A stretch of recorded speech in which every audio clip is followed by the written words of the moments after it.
Good morning, ninth class. Welcome to Navneet Academy.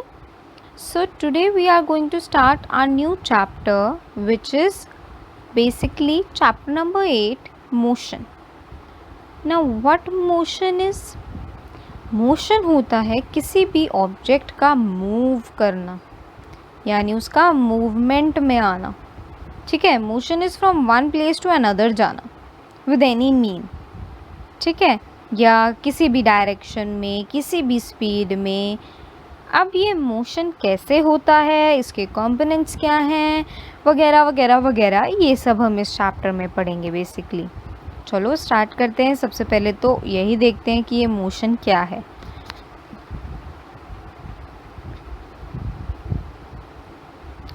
In everyday life, we see some objects at rest and others in motion. जैसे bird का fly करना motion है, fish का swim करना motion है, blood का flow करना इन वीन्स and arteries, हमारी नर्व्स में मोशन है. क्यों? क्योंकि वन प्लेस टू अनदर जा रही है, मूव हो रही है, मूवमेंट हो रही है. कार्स का मूव करना, एटम्स एंड मॉलिक्यूल्स का मूव करना. आप लोग को पता है एटम्स एंड मॉलिक्यूल्स जो है वो सेम स्टेबल नहीं रहते हैं, है ना. वो भी मूव करते रहते. जो उसके इलेक्ट्रॉन्स होते हैं वो उसके अराउंड सर्कुलर पाथ में मूव करते हैं. प्लैनेट्स की मूवमेंट, जिनको हम क्या कहते हैं, रोटेशन और रिवोल्यूशन. स्टार्स की मूवमेंट, गैलेक्सी हमारी पूरी मूव करती रहती है. ये सारा का सारा मोशन में है, मूवमेंट में है. We all often perceive an object to be in motion when it position change with time. यही तो होता है कि मैं कहती हूँ कि मैं जा रही हूँ अपने स्कूल. नाउ ये है मेरा घर, दैट इज़ माई हाउस. इस पॉइंट पे मैं और मेरे पापा गाड़ी में बैठे. यहाँ से हम लोग विद टाइम, सपोज़ मैं घर से 7 बजे निकली, 7:30 का स्कूल है मेरा, तो धीरे धीरे धीरे धीरे धीरे धीरे धीरे करके हमने अपने स्कूल तक का डिस्टेंस ट्रैवल की और यहाँ मैं स्कूल पहुँच गई. विद टाइम जब ये मूवमेंट होती है, यानी 7:10 पे सपोज़ मैं अपने स्कूल में थी, सो ये मूवमेंट विद टाइम मेरी क्या कहलाएगी? मोशन. ठीक है. Now however there are situations. कौन कौन सी? Where the motion is inferred through the indirect evidence. कैसा इनडायरेक्ट? देखो, we infer that the motion of air by observing the movement of dust or movement of leaves or branches of a trees. क्या हमें air की movement नज़र आती है? क्या आप एयर को अपनी नेकेड आई से देख सकते हो? नहीं. आपको एयर की मूवमेंट कब नज़र आती है या कब पता चलता है एयर मूव कर रही है? जब डस्ट पार्टिकल्स मूव कर रहे होते हैं या ट्री की लीव्स या ब्रांचेस मूव कर रही होती हैं. आपको डायरेक्टली तो एयर की मूवमेंट नहीं नज़र आती ना. सो इनडायरेक्ट वे में भी हमें मोशन नज़र आ सकता है. What causes the phenomena of sunrise, sunset और changing the season?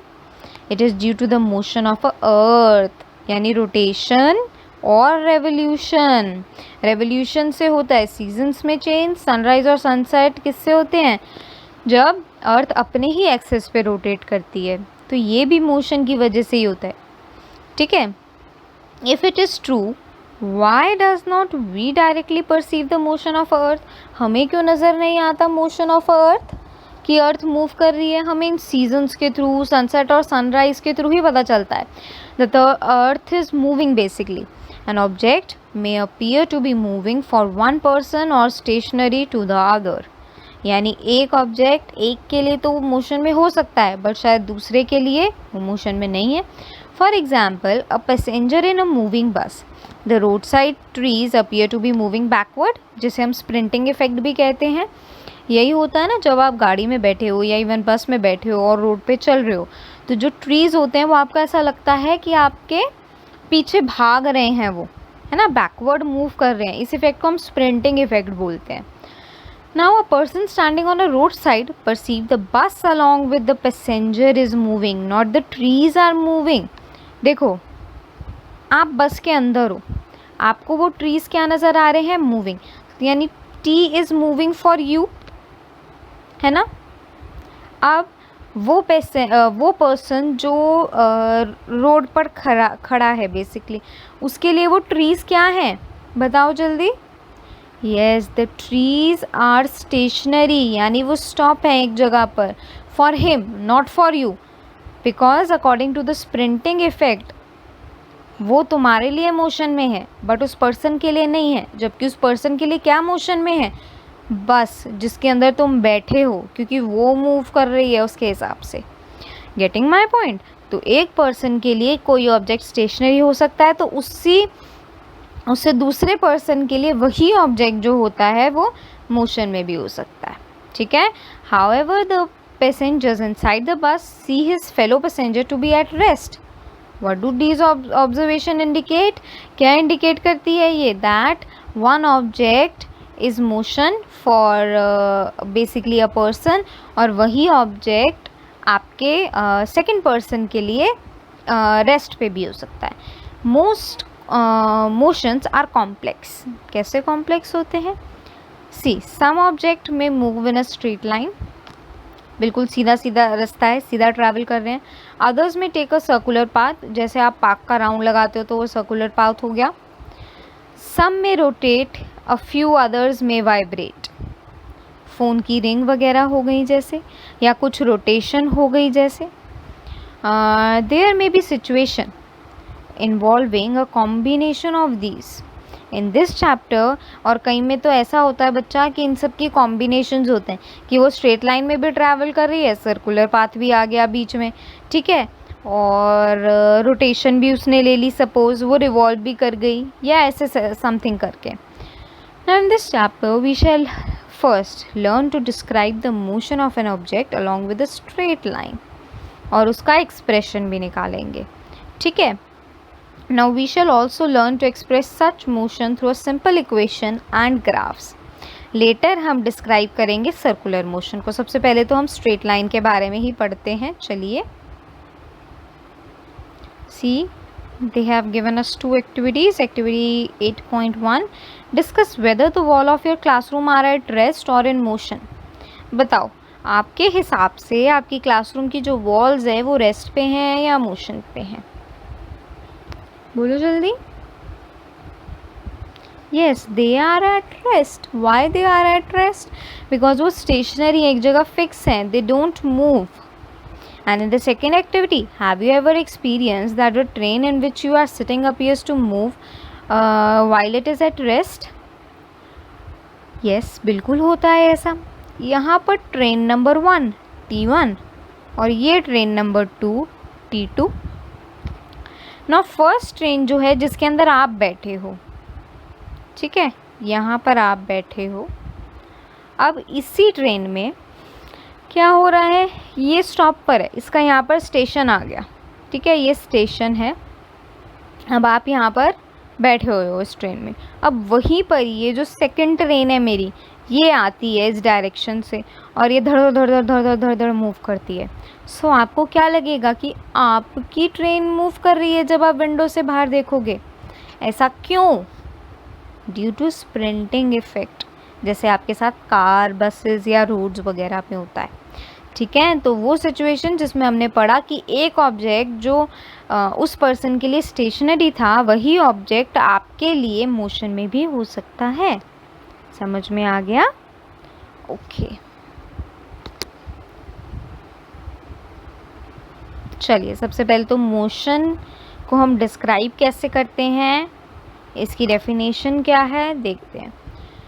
We describe the location of an object by specifying a reference point. Reference point रखना क्यों ज़रूरी है? मैं कहती हूँ कि मैं 2 किलोमीटर्स, मेरा स्कूल जो है वो 2 किलोमीटर्स दूर है, ठीक है। तो कहाँ से डिस्टेंस मेज़र किया? ये जो 2 किलोमीटर का डिस्टेंस है, ये यहाँ पे जो मेरा ये स्कूल है, ये 2 किलोमीटर का स्टार्टिंग पॉइंट मैंने कहाँ से लिया? तो ये रेफरेंस पॉइंट रखने बहुत ज़रूरी होते हैं ताकि हम करेक्ट डिस्टेंस जो है वो मेज़र कर सकें।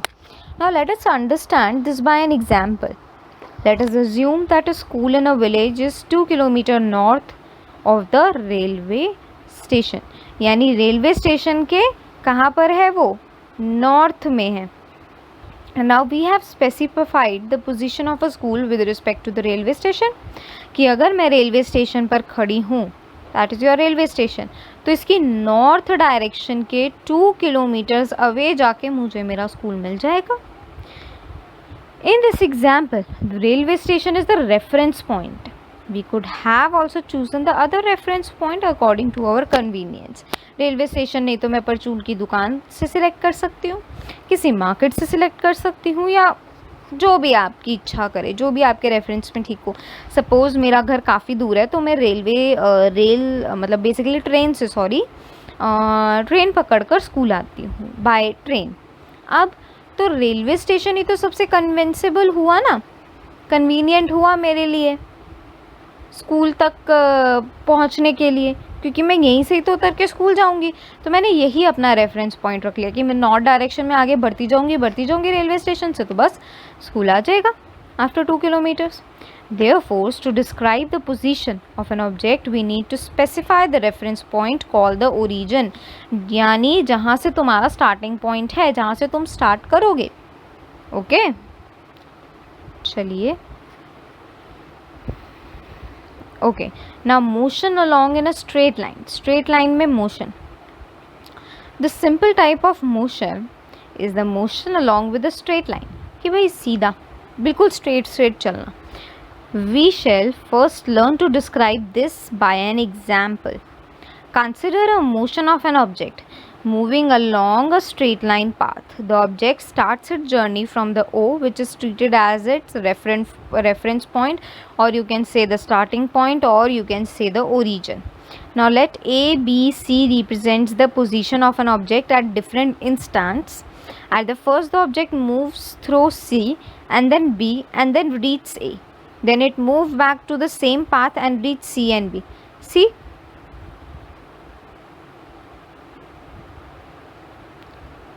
This is the movement in a straight line. Here is your origin, or you can say the reference point or whatever, your starting point. Now यहाँ पर वो पर्सन खड़ा है. अब यहाँ से वो इस पॉइंट पे C पर जाता है, ठीक है, इस वाले पे, ठीक है. अब आफ्टर दैट ये C से B पे ट्रैवल करता है, देन B से A पे ट्रैवल करता है. अब वापस से क्या करता है, then it's move back along with the same path and reach C. ये B पर आकर वापस C पर जाता है इस पॉइंट पे. तो क्या होगा बताओ? The total path length covered by an object कितना हो जाएगा? देखो,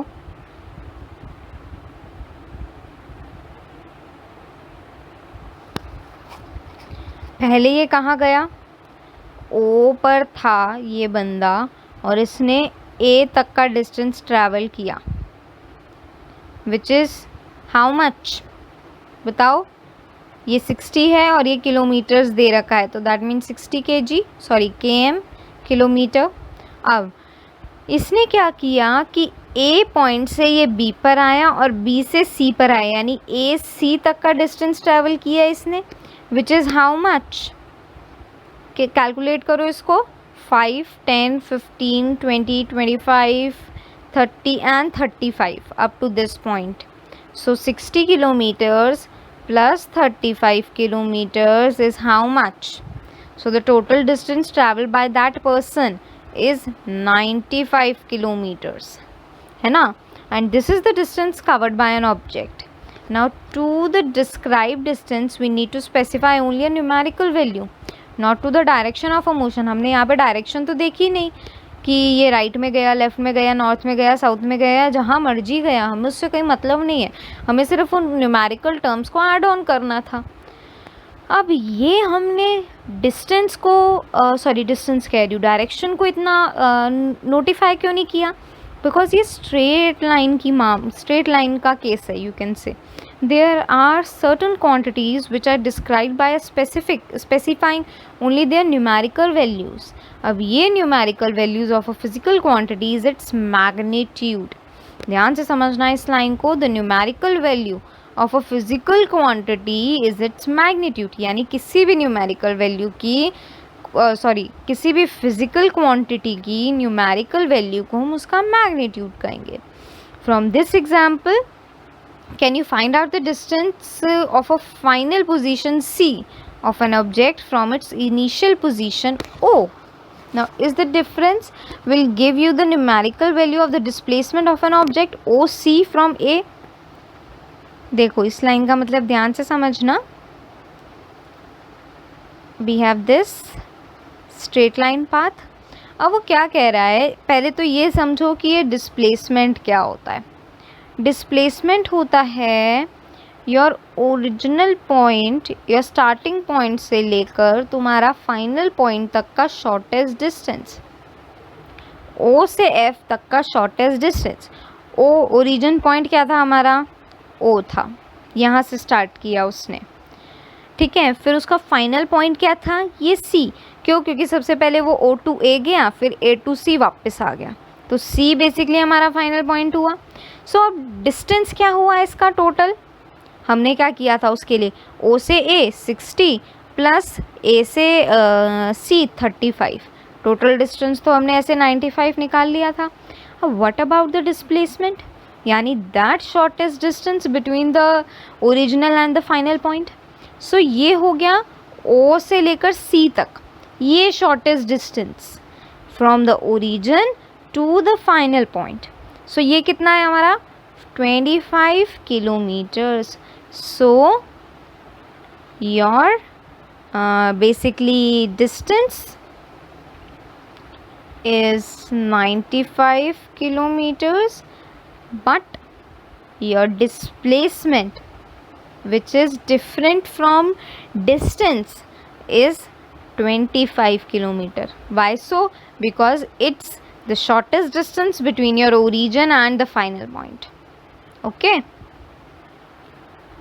so the shortest distance measured from the initial to the final position of an object is known as displacement.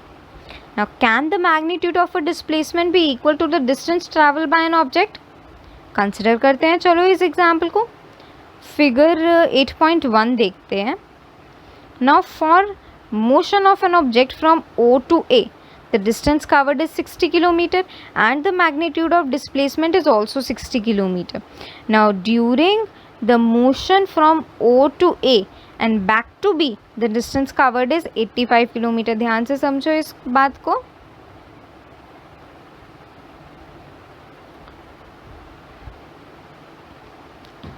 From O to A 60 kilometer. After that वो person जो है वो A से B पर आया. So the total distance here is, बताओ जल्दी, 60 plus 25 which is 85 kilometre, है ना. यही चीज़ आपको यहाँ पर दे रखी है. अब ये 85 kilometre while the magnitude of the displacement is 35. magnitude of displacement का यहाँ क्या मतलब है, from final position to the original position. देखो यहाँ पे, अब इस B पॉइंट हमारा फाइनल पॉइंट था और ये O हमारा ओरिजिन था, तो डिस्प्लेसमेंट निकालने के लिए मुझे इन दोनों के बीच का डिस्टेंस चाहिए, विच इज़ हाउ मच, 35. तो magnitude of displacement is what, 35, whereas magnitude of your distance is what, 85. both are not same na.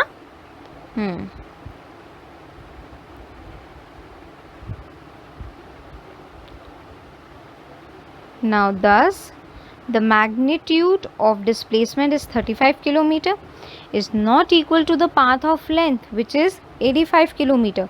Further, we will notice that the magnitude of displacement of a course of motion may be 0, but the corresponding distance covered is not 0.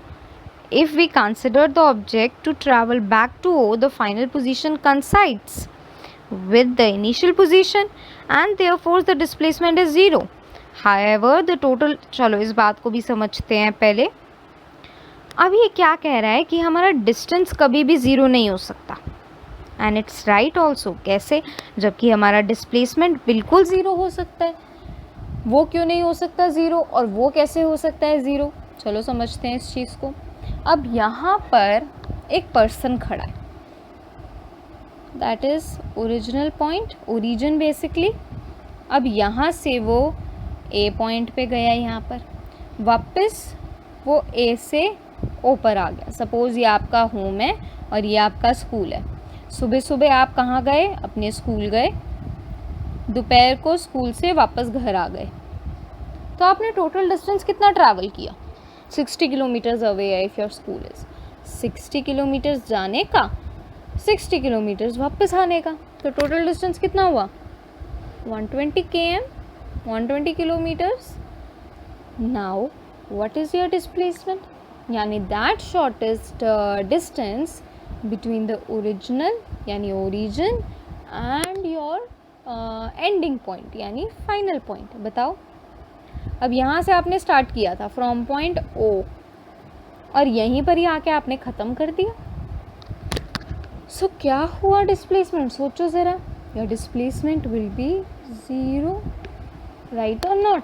क्योंकि हमारा तो starting point भी वही है और final point भी वही है। If origin is equals to the final point, then your displacement will be zero, because there is no shortest distance between the origin and the final point. ठीक है? Okay, देखो इन्होंने क्या दे रखा है? Thus two different physical quantities, the distance and the displacement, are used to describe the overall motion of an object to locate its final position with reference to the initial position at a given time. यानी किसी भी motion को समझने के लिए you have to need to understand the two terms, और you have basically both the terms. कौन कौन सी? डिस्टेंस भी और डिस्प्लेसमेंट भी। ठीक है? डिस्टेंस क्या बताती है? That which is your what? Initial point. And displacement क्या बताती है? That which is your initial as well as the final point. ठीक है? दोनों में ही बहुत ज़रूरी है जानना। ओके, एक्टिविटी 8.3 करते हैं हम। Take a metre scale and a long rope. ठीक है, ले लिया आपने। Walk from one corner of a basketball court to its opposite corner along with the side side से, यानी अगर ये एक बास्केटबॉल का वो बना हुआ है, कोर्ट बना हुआ है, तो यहाँ से स्टार्ट करो और ये डिस्टेंस पूरा ट्रैवल करो। Measure the distance covered by you and magnitude of the displacement. Magnitude क्या होगा? देखो, डिस्टेंस तो आपका क्या होगा? ये आपका ओरिजिन पॉइंट है ना, और यहीं पर ही आकर आपने फिनिश कर दिया। तो सपोज़ अगर ये जो है ये 6 फीट है, ये भी 6 फीट है और ये भी 6 फीट है और ये भी 6 फीट है, तो टोटल डिस्टेंस आपने कितना ट्रैवल किया? 6 + 6 + 6 + 6, how much? 6, 12, 18 and 24, that means 24 feet. यही हुआ। अब डिस्प्लेसमेंट की बारी। So your origin is this, और आपने एंड भी यही किया, तो यानी origin and final point, starting and final point is same, so that means the displacement will be 0. Simple. ठीक है? Moving towards the next activity 8.4. Now automobiles are fitted with a device that shows the distance traveled. Such a distance is known as an odometer. आप लोग ने अपनी previous classes में भी पढ़ा हुआ है दैट ये ओडोमीटर शो करता है ना, यहाँ पर लिखा होता है 2, 3, 5, 4 किलोमीटर्स कि आपने कितना डिस्टेंस ट्रैवल किया। ठीक है? A car is driven from Bhubaneswar to the New Delhi. हम लोग ने कार चलाई भुवनेश्वर से न्यू दिल्ली आ गए। Now the difference between the final reading and the initial reading in a odometer is 1850 kilometres. Find the magnitude of the displacement between the Bhubaneswar and the New Delhi by using a road map of India. अब आप देख लोगे कि उसका final point क्या है और उसका इनिशियल पॉइंट क्या है, वहाँ से उसका शॉर्टेस्ट डिस्टेंस निकाल लोगे। बट हाँ, मेरा टोटल डिस्टेंस कितना आया? 1850। क्यों? क्योंकि स्टार्टिंग पॉइंट और जो हमारा जब मैंने गाड़ी को स्टॉप किया तो तब के बीच का जो डिस्टेंस था, जो डिफरेंस है वो यही है। ठीक है, ओके, नाउ मूविंग फर्दर।